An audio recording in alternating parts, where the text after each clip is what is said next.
with some Nissans. With some 90s shit boxes. Yeah. No, just kidding. Let me go ahead and show you what we've been up to. We're gonna try to get back on the vlog train. Gotta convince him. What do you say? What? I'm throwing you under the bus right now. Okay, so Brent, big RB26.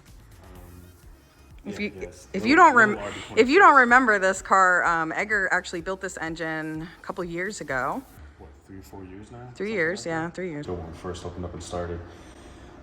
Unfortunately, he went through the ringer too with this car, actually going through 2 engines before finally bringing it to us and kind of figuring out what the hell happened. So nonetheless, here we are 3 years later, and he wanted to make some changes to the build and increase the power output. So one of his choice of changes was doing the HKS Vcam.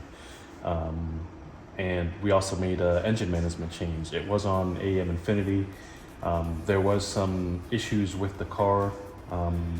Probably 1 to 2 times a year, the ECU would kind of brick itself.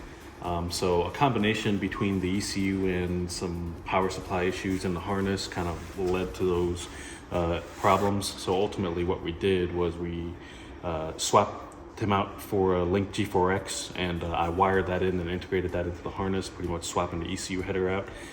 And then made some changes to the power supply for the ECU, and here we are. So the car operates and functions a lot better, especially now that we added the Vcam, because now the turbos come alive, 1,000 RPM sooner.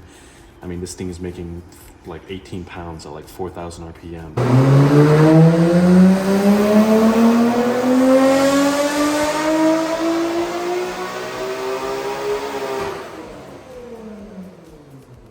And then I think he also made some changes with the AC system. I think he did the Frenchie's Performance AC kit. So we set that up in the Link ECU. We also set up the accusump that sits in the trunk to be automatically controlled by the ECU and for you to prime the engine before startup. So if we come over here and look at his BPI gauge, what I did was, when you key on, we can see that the engine has no oil pressure. Of course, you won't generate oil pressure unless the engine is turning. So for that brief second on startup, you essentially run the engine dry until the oil pump can pump the engine up with oil. So what I did was wired up the accusump to the ECU. So not only will it automatically activate the accusump when he starts to go into boost above a certain threshold, I also set it up so that way we can prime the engine before even starting it. So if I take the throttle and hold it down forward, all of a sudden I got 20 pounds of oil pressure and it's dumping the accusump into the engine. And then I can fire the engine up and I've got, 20 pounds plus of oil pressure before I even turn the engine, and then you never get a dry start. So why don't you start it just for us? I know we're inside, but.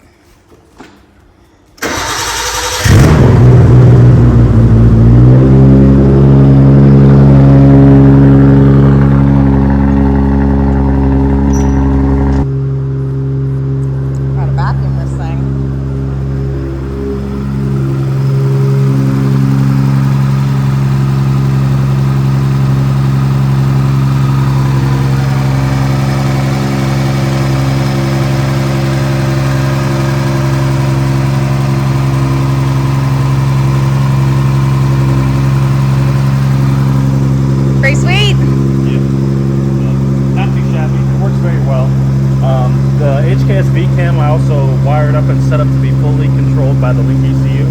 So we're not using the HKS controller. So everything is done through the ECU in which I custom set up, and it functions very well. And I'm happy with it, and I'm sure he'll be happy with it too, because the turbos come a lot sooner, and it makes for a really responsive, torquey car.